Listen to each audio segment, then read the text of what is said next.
It is 6:58 on a Thursday morning. You are standing in the break room waiting for coffee that is somehow always either too hot or already burnt. Same warehouse, same badge, same work shirt. Outside, your car is parked in the third row. Nothing impressive. A 7-year-old Honda Accord. Paid off. The guy beside you just pulled up in a new Tahoe. Beautiful truck. He is already telling someone about it. You look down at your phone. Your investment account gained $2,740 last month. One of your paychecks is around $2,100.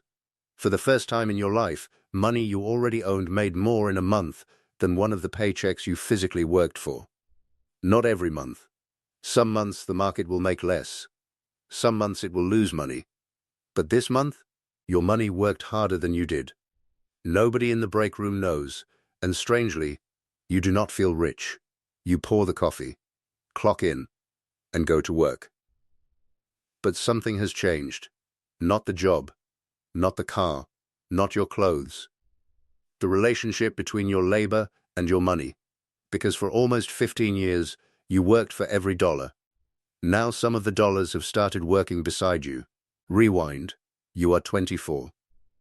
Rent is $875. Your paycheck is about $1,250 every 2 weeks. And after rent, groceries, insurance, gas, and everything else, there is usually not much left. You are not thinking about becoming wealthy. You are trying to build enough room that one bad Tuesday does not ruin the month. An older coordinator named Priya sees you eating lunch at your desk one afternoon. She asks, "Saving for something?" You shrug, just trying to get ahead. She pulls out her phone, shows you her retirement account, then says, "Start with something small enough that you won't quit." That Friday, you finally look at your workplace plan. Your employer offers a match. The exact formula depends on the plan, but employer matching can add money alongside an employee's contributions. Investor, Gov specifically suggests understanding your workplace match and automating retirement contributions when possible. You start small. Then you automate another $40 a week toward long-term investing. $40. That is it. No motivational speech, no stock-picking genius, no secret fund. $40 leaves before you get the chance to spend it. And 3 weeks later, your car needs a repair. $640. You almost laugh. Of course, the exact moment you finally start investing, life sends an invoice. Old you would protect the investment at all costs and throw the repair on a credit card. But you are beginning to understand something important. Investing without any emergency cash can make one ordinary problem expensive. Investor, Gov recommends building an emergency fund specifically so unexpected expenses do not immediately force you into debt. So you slow down temporarily. Build a small cash buffer. Fix the car. Then restart the automatic investing. That is the first lesson. The goal is not to invest the maximum amount for 3 months. The goal is to build a system that survives for 30 years. 2 years pass, and almost nothing interesting happens. That is the accurate description. Your salary rises. You increase the investment. $40 a week becomes roughly $150. You never make a big decision to become more disciplined. You simply increase the transfer the same week the raise arrives, before the extra income gets used to living in checking. And that becomes your rule. Every raise gets divided. Some improves your life, some improves your future. Your coworker Derek gets promoted around the same time. New truck. Big screen. Leather, payment over $600. Everyone walks outside to look at it. Your investment account has crossed roughly $10,000. Nobody walks outside for that. That is when you understand the first psychological problem with building wealth. Visible spending gets immediate applause. Invisible investing gets almost nothing. The truck says, "I am doing well."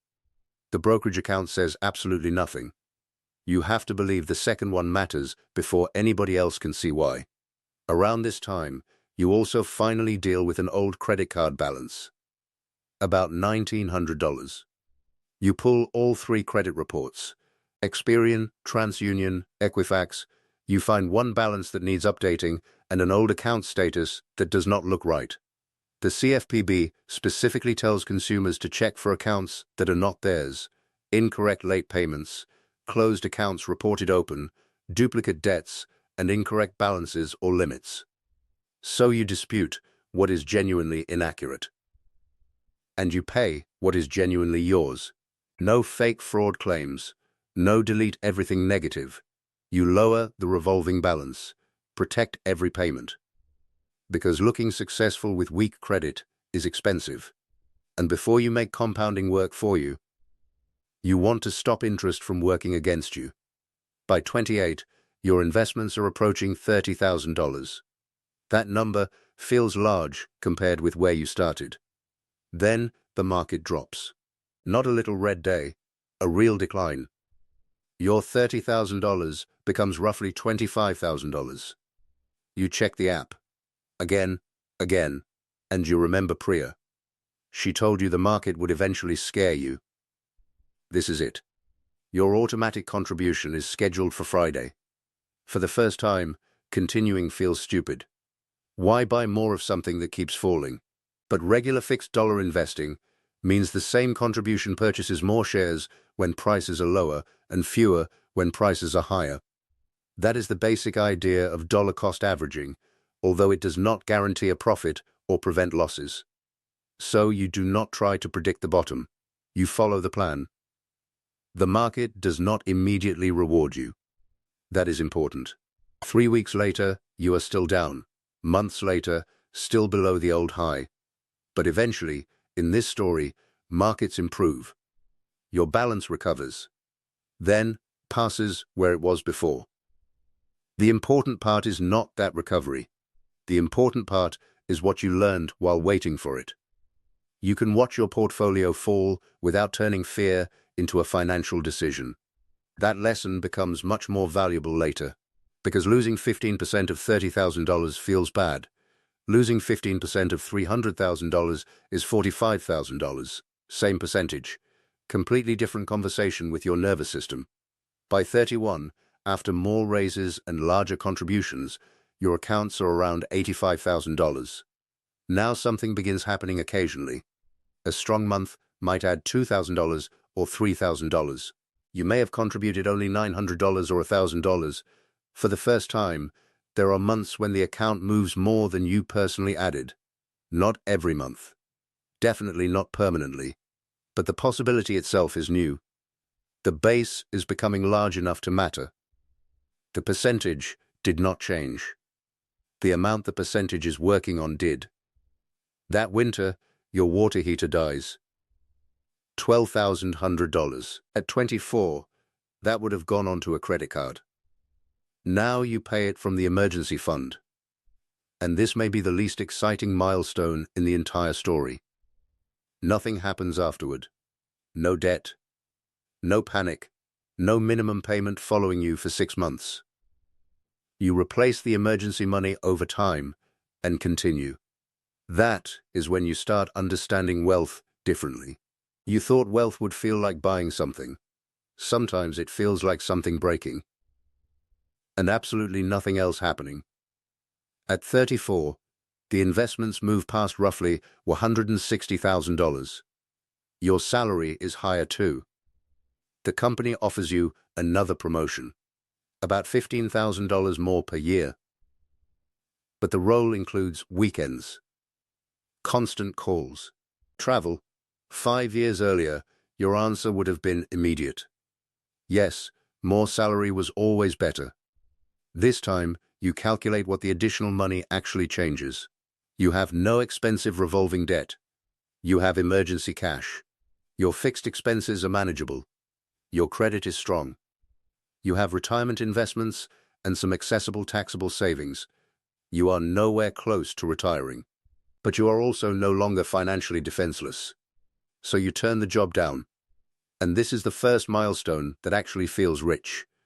Not the $100,000, not the good month in the market. The word no. Because money is beginning to buy you something more valuable than objects. It is buying you negotiating power over your own life. At 37, the portfolio crosses roughly $275,000. And now the math starts feeling strange. For illustration, if a $275,000 portfolio earns 7% over an entire year, that would be about $19,250. But that is calculator math, not a salary. Actual investment returns can be much higher, lower, or negative, and long-term plans should be built around risk tolerance and diversification rather than expecting a smooth annual return. Still, capital now has weight. Your own contributions remain important, but they are no longer the only engine. Then your mother's car dies. She needs a reliable replacement. You help with several $1,000s. She starts explaining how she will repay you. You tell her, don't worry about it. And the ease of that decision shocks you. You spent years thinking wealth meant finally being able to buy an expensive car for yourself. Instead, one of the best things your money ever buys is a boring used car for someone else. No Instagram post, no status, just reduced stress. That changes you. Around 40, your total investments move toward $450,000. Maybe higher, maybe lower. Real market returns determine the actual path, but the financial structure is completely different from the one you had at 24. Back then, your paycheck was your entire economic life. Lose the paycheck? Everything becomes a problem. Now you have layers: cash, investments, retirement assets, better credit, lower obligations, years of financial habits that no longer require motivation. And that is what changes your relationship with work. Not, I never need to work again. That would be exaggerating.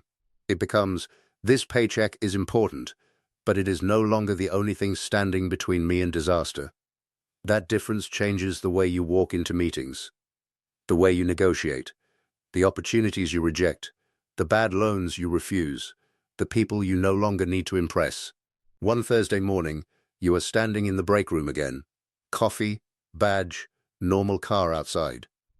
Derek is talking about another new truck. You genuinely like it. You genuinely hope he enjoys it. This story was never about proving that spending money is wrong. Money is supposed to improve your life. The mistake is assuming improvement has to be visible. You glance at your account. Last month was unusually strong. The portfolio gained more than one of your paychecks. Next month could lose twice that amount. You understand that now. You close the app. And suddenly, you remember the first $40.